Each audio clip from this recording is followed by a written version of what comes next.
गरुड़ ने गरुड़ी से कहा, तू मेरा कहा मानती ही नहीं तो मैं क्या करूं? यहां रहेंगे तो हम दोनों जलकर मर जाएंगे, और मैं तो जीना चाहता हूं। तुम रहो, मैं तो चला। गरुड़ी बोली, मत जाओ स्वामी, मत जाओ। मैं एक अबला हूं, मैं इन बच्चों को किस तरह बचा पाऊंगी? आप रहोगे तो हम कोई भी उपाय कर सकेंगे। आप मत जाइए। हम सबको ऐसी परिस्थिति में छोड़कर आप कैसे जा रहे हैं? आपका मन कैसे होता है? गरुड़ ने कहा, तुम तो समझती नहीं हो, फिर से कहता हूं, आना हो तो चलो, नहीं तो यहां रहकर इन बच्चों के साथ ही दावाग्नि में जल मरो। अंत में गरुड़ बच्चों और गरुड़ी को उसी जंगल में छोड़कर चला गया। गरुड़ी तो रोने लगी, उसको देखकर बच्चे भी रोने लगे।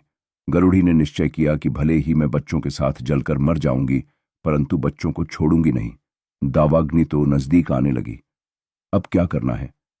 गरुड़ी ने विचार किया, भले ही दावानल विशाल हो, पर थोड़ी सी जगह को संभाल लूंगी तो शायद मैं बच्चों को बचा सकूंगी।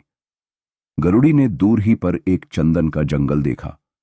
उसने एक एक करके बच्चों को वहां ले जाकर छोड़ा, फिर अगल बगल में नीचे पड़े हुए पत्तों को हटा दिया, चारों ओर के पत्तों को साफ किया।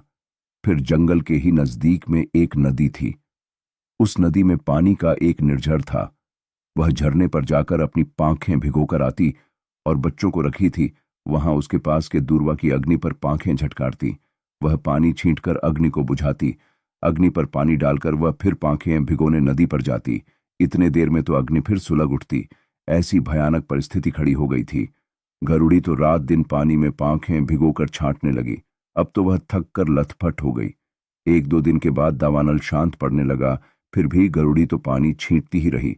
एक बार वह पानी में चोंच डुबाकर आ रही थी, तब वह पानी के भार के कारण गिर पड़ी थी। वह जस की तस ही पड़ी रही। काफी समय हो जाने से उसके शरीर पर चींटियां चढ़ गईं। फिर रात्रि के ठंडे प्रहर में उसके शरीर में चेतना आई। उसने आंखें खोलकर देखा तो वह नदी के निर्झर के किनारे पड़ी है। उसको जंगल के दावानल की घटना याद आई, बच्चे याद आए, परंतु अब जाए कहां, सर्वत्र अंधेरा व्याप्त था। उसको लगा कि बच्चे मर ही गए होंगे। ऐसा विचार करके वह रोने लगी। सुबह हुई, उजाला फैला और वह धीरे से उठकर चंदन वन में चली गई। तब उसने देखा कि बच्चे गर्मी के कारण औंधे पड़े हैं। उसको तो बहुत दुख हुआ। फिर उसने ध्यानपूर्वक देखा तो बच्चे सांस ले रहे थे, वे मरे नहीं थे। उसको पुनः आशा जगी। वह फिर से नदी पर गई और पांखें भिगोकर पानी ले आई और बच्चों की चोंच में डाला, शरीर पर छींटे मारी। थोड़ी देर के बाद बच्चों ने आंखें खोली। गरुड़ी तो आनंदित हो उठी, फिर दोनों बच्चों को पंखों में लेकर खूब प्रेम करने लगी।